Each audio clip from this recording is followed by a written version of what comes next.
I am a 36-year-old female who was married to my ex, Mark, a 38-year-old male, for 5 years. We met in college, hit it off right away, and eventually got married. For the first few years, things were great. We traveled together, shared hobbies, and spent a lot of time talking about what our future would look like.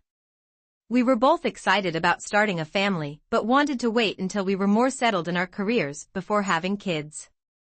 When I turned 30, our world turned upside down. I was diagnosed with cancer. The treatments were brutal physically, emotionally, and mentally. But even worse, the doctors told me that chemotherapy would likely destroy my ability to have children. I was heartbroken. I had always imagined myself as a mother one day, but now that dream was slipping away. At first, Mark was supportive. He was there for the appointments, the tough conversations, and the long nights when I was too sick to do much of anything. He reassured me that we would explore other options like adoption and that we'd get through it together. For a while, I believed him. But the longer my treatment went on, the more distant he became. He spent more time at work or with his parents than with me. Whenever we did talk, the conversations were surface level. He wasn't checking in on me or asking how I was holding up. It was like he had emotionally checked out. I tried to brush it off, thinking he was just overwhelmed by the whole situation, but I was wrong. Mark's parents had always been involved in our lives, but when I got sick, their attitude toward me changed. His mom especially was one of those people who made their opinions known, whether you wanted them or not. For years, they'd been pressuring us about having kids. They were very vocal about how they wanted grandchildren soon, and it seemed to dominate a lot of our conversations. I tried to ignore it at first, but when I got sick, it became clear that my inability to give them grandchildren was a deal-breaker in their eyes. Mark's mom started showing up less and less while I was in treatment. When she did come around, her conversations were strictly about Mark. She never asked about how I was doing or if I needed help. All she seemed concerned with was her son's future. I overheard her a couple of times telling Mark that he deserved more than what I could give him. I was shocked. Here I was, fighting for my life, and she was implying that my worth had diminished because I could no longer bear children. It didn't take long for her subtle suggestions to turn into outright pressure. One day, she told me that Mark needed to be with someone who could complete his life, implying that I was the one holding him back. I was devastated. Not only was I fighting cancer, but now I was being made to feel like I was failing my husband because of something that was completely out of my control. I thought Mark would defend me or at least stand up to his parents. Instead, he started pulling away even more. I could see the writing on the wall, but I didn't want to believe it.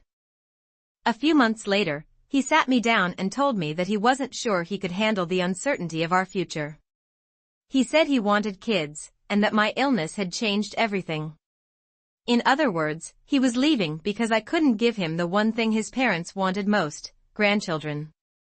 I felt like my entire world had collapsed. The person I thought would be by my side through sickness and health was walking away from me when I needed him the most. We divorced within a year, and shortly after, Mark began dating Emily, a woman his parents had approved of. I was heartbroken, but did my best to move on with my life. Fast forward to today, 6 years after our divorce. I'm in a much better place now. I've been cancer-free for 5 years, and while it was an incredibly painful journey, I came out stronger for it. I've worked hard to rebuild my life and found peace. Mark, on the other hand, remarried quickly. He and Emily had 2 children together, 2 boys, and from what I've heard through the grapevine, they were doing well. I hadn't heard from Mark or his family in years after our divorce. I went no contact with them. I had no reason to keep in touch, and I wanted to leave that part of my life behind me. It was painful enough knowing that they had rejected me because of my illness, so I didn't want any reminders of that betrayal. Then, about a month ago, I got a call from Mark's mother. I didn't even recognize the number at first, and when I realized it was her, I hesitated before answering. I hadn't spoken to this woman in years, and just hearing her voice made my stomach turn. After the usual small talk, she dropped the bombshell. Emily, Mark's wife, had passed away unexpectedly a few months ago. It was a tragic accident, and now Mark was raising their 2 young sons alone. I was genuinely sorry to hear that. No one deserves to lose their spouse like that, and my heart went out to those kids. But then she made the most outlandish request. She asked if I would consider stepping in to help raise Mark's boys. She said they needed a mother figure, and Mark was struggling to cope as a single dad. At first, I thought she was just asking for some support, maybe babysitting or something like that. But no, she was asking if I would step in and be a mother to these children. I was speechless. I couldn't believe what I was hearing. After everything that had happened, after they had pressured Mark to leave me because I couldn't have children, now they wanted me to mother kids. I couldn't help it. I laughed. I didn't mean to, but it just slipped out. I genuinely thought it was some kind of cruel joke. I asked her, "Is this a joke?" Her tone changed immediately. She was furious. She started lecturing me about how the boys needed stability and how I had always wanted to be a mother. She tried to guilt me by bringing up my infertility, suggesting that this was my chance to fill that void in my life. I couldn't believe what I was hearing. I reminded her of how her family had treated me when I was sick, how they had pressured Mark to leave me because I couldn't give them children. Now, after years of radio silence, she wanted me to swoop in and fix their broken family.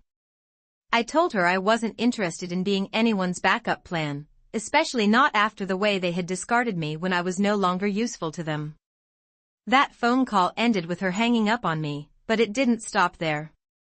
Over the next few days, I started getting texts and calls from Mark's family, his mother, his father, even a few cousins I hadn't spoken to in years. They were all furious with me. They accused me of being selfish, of holding on to old grudges, and of refusing to help out innocent children just because I couldn't let go of the past. They said I was letting my bitterness get in the way of doing the right thing. One text from Mark's mother really stuck with me. "I always knew you were selfish, and now you've proven it," she wrote. That stung, even though I knew it was ridiculous. They were trying to manipulate me into taking on a responsibility that wasn't mine, and when I refused, they turned on me again. Now, I'm left questioning myself. I know it's absurd for them to ask this of me, but am I being too cold-hearted? Those boys didn't ask for any of this, and it's not their fault that their mother is gone or that their grandparents are awful. Part of me feels guilty for not even considering their request, but at the same time, I can't believe they think I owe them anything after how they treated me. So, am I the a-hole? Are you kidding me? They pushed me aside when I needed them the most, and now that their golden daughter-in-law is gone, they think I should just step in and play happy family. The audacity is unreal. They treated me like a disposable object when I was sick, but now I'm suddenly worthy because they need something from me. I don't owe them, my ex-husband, and his kids anything. I should not let them guilt-trip her. Now let's hear the community's opinion, not the a-hole. Wow, just wow. It's not your responsibility to fix the mess they're in, especially after how they treated you. They threw you away when you were sick and vulnerable, and now they want you to step in like nothing ever happened. You're not a replacement for their late daughter-in-law. It's tragic that the kids lost their mother, but that doesn't mean you should sacrifice your peace or reopen old wounds to help people who have zero respect for you. Block them all and move on. You deserve better, not the a-hole. Frankly, I'm astounded by the entitlement here. If they think they have a legal or moral claim to your time and emotional labor, they're delusional. They cut you off when you couldn't have children, and now they think you owe them your support because their preferred choice is no longer available. They made their bed, and now they can lie in it. I'd recommend keeping all communication documented in case they decide to take this insanity any further, but from what you've said, you're completely in the right, not the a-hole. I can't believe how cruel and manipulative your ex's family is. You were already deeply hurt by them once, and now they're trying to guilt-trip you into stepping into a role you have no obligation to fill. Your ex-husband made his choice when he left you, his family made their choice when they pushed you away. You're not some stand-in waiting on the sidelines to fulfill their whims. You did the right thing by standing your ground. Don't let them gaslight you into thinking you're the bad guy here. This is every bit as insane as the title sounds. I promise, my sister was always very spoiled by our parents. Since she's the youngest of 4 kids, and my mom had always thought she wouldn't be able to have more kids, my parents and my 2 older brothers all still treat her as the baby of the family. She acts the part perfectly. Don't get me wrong, she can be very sweet and caring too, but she's just a very immature, high-maintenance person. She thrives on attention, being popular, and being praised. She's also never really grown out of the high school queen bee mentality. All these things are causing the issue I'm writing about now. Basically, she got engaged a couple of months ago and will be getting married at the end of August. This is to a guy who's older than me, who she's only been dating for a year and is convinced they're in love because he's rich and treats her like a princess. But that's a whole other post. Anyway, she still hasn't chosen her bridesmaids. Instead, she has sent out dozens of invitations to various girls. It's an invite to attend and participate in a bidding auction on the 6 spots in her bridal party. Whichever 6 of all these chicks bid the most will be the bridesmaids. There's also an auction for being her maid of honor. I can only imagine how that one will go down. My sister and her fiancé are using the money to fund the wedding and honeymoon. I got one of these invitations, as did my mom and other women in our family. I assume the women on her fiancé's side also did. I have some of my sister's friends on my Facebook, and I have already seen drama starting between them over who feels they deserve to be in the wedding more because they care enough about friendship to make a huge bid. Most of these girls, she's not even close to, she just has a really big social circle from parties. I guess she invited everyone she even vaguely knows. I just find this really awkward and tacky. She's basically having people pay to be in her wedding. If someone else had told me about this situation, I'd laugh and assume no one would go along with it, and the bride would just end up with no bridesmaids unless she backed down. Talk about embarrassing. But no, people are actually okay with this and want to play my sister's game. I do see it as a game for attention and trying to get people to fight each other over her. She lives off of that kind of thing. I have no interest in being involved whatsoever. I've always planned to attend the wedding, but could not care less about the bridal auction crap. But now, my sister is throwing a tantrum that I haven't RSVP'd to the auction and got our mom on her side too. My mom says I will look bad if I don't put in a bid when it's my own sister and called me selfish. So now, the choices are either I take part in it or cause a huge blow-up for her and my mom. I'm thinking about writing both of them an email where I explain why I don't want to participate and what my objections are. That way, it minimizes the risk that an argument gets out of hand since it's not in person. Does this seem like a reasonable idea to get them to respect my decision to stay out of it? Any other advice about how to handle this? If her fiancé is rich, why do they need to fund their wedding this bizarre way? I don't know. I've asked, and I told my sister they weren't for funds because it's obvious. She just said, well, if they'll already be bidding, we figure we should put their money towards a great event for everyone, as though this is an act of service she's doing for them. It's totally nonsensical. I might just say something like, I would have been honored if you had asked me to be a bridesmaid, but I see that you have lots of friends excited to take that role, and I'm going to step aside for them. She's being incredibly tacky, but if you say so directly, she'll just use it as a chance to cast herself as a victim. Bid something non-monetary and sentimental, she'll look like a jerk for refusing, and you won't have to be in the bridal party.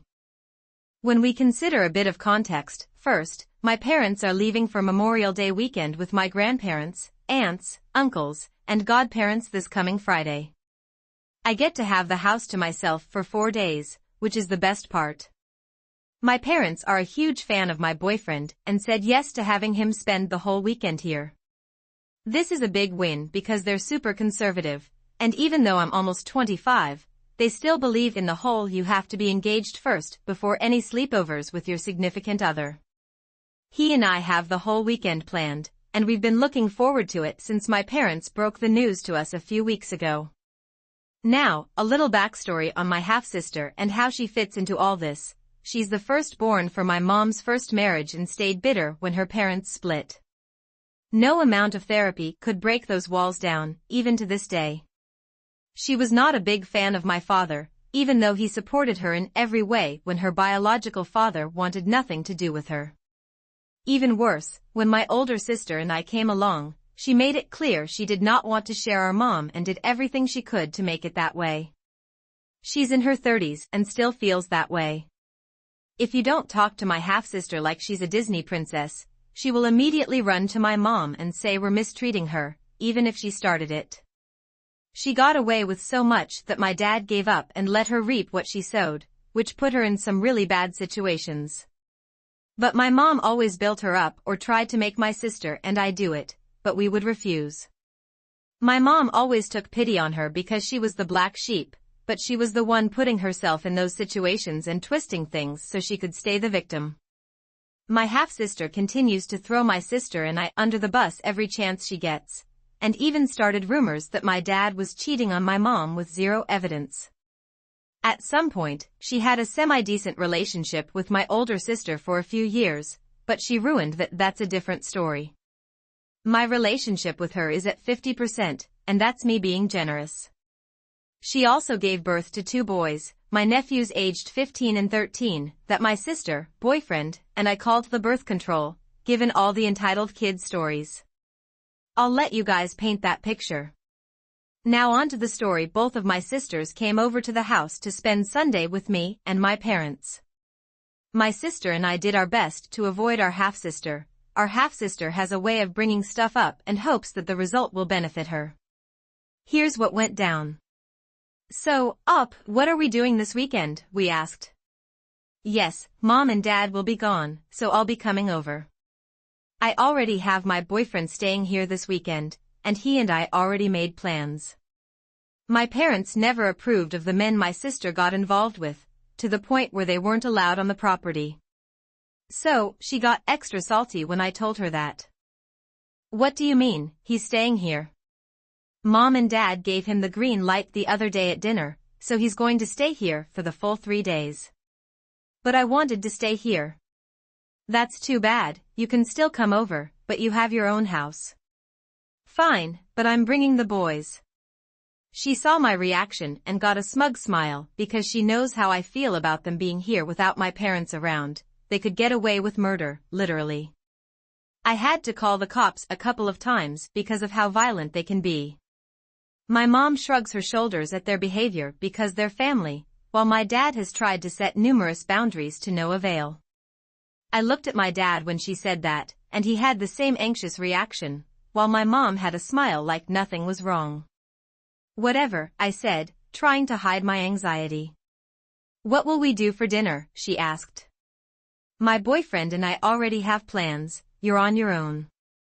This set her off again. Why are you being such a bee?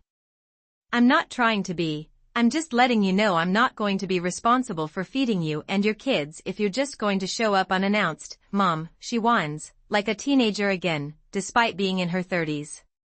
My mom is staring daggers at me as if trying to scare me into including her. I looked back at my mom, letting her know I wasn't going to budge. It felt so satisfying looking at my dad and other sister with the same energy as me. My mom, come on, let Op and her boyfriend have their weekend. Half-sister is capable of taking care of herself. My mom had a shocked look on her face when my dad said that.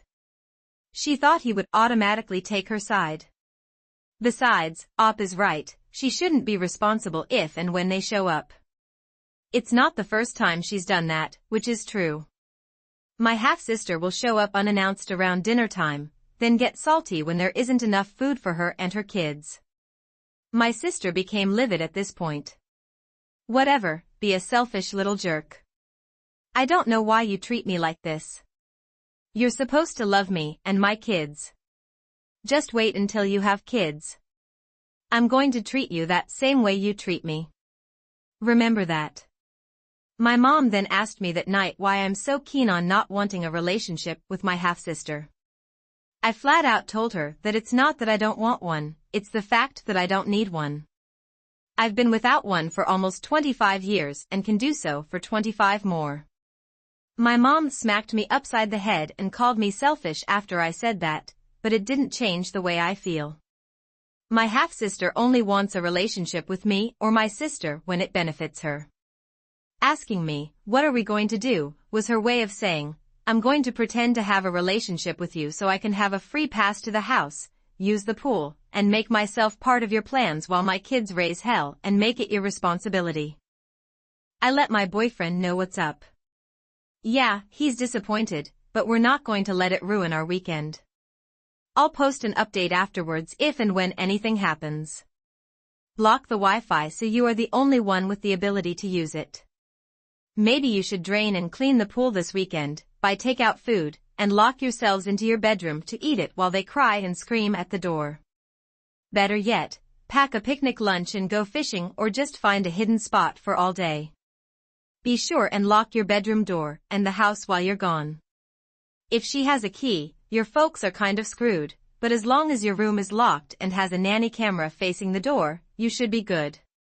Okay, for some background, I'm from Bangladesh, and my dad grew up in extreme poverty, like walking to school for 20 kilometers, owning a single shirt, sleeping hungry, and writing an exam with a red color pencil kind of poverty.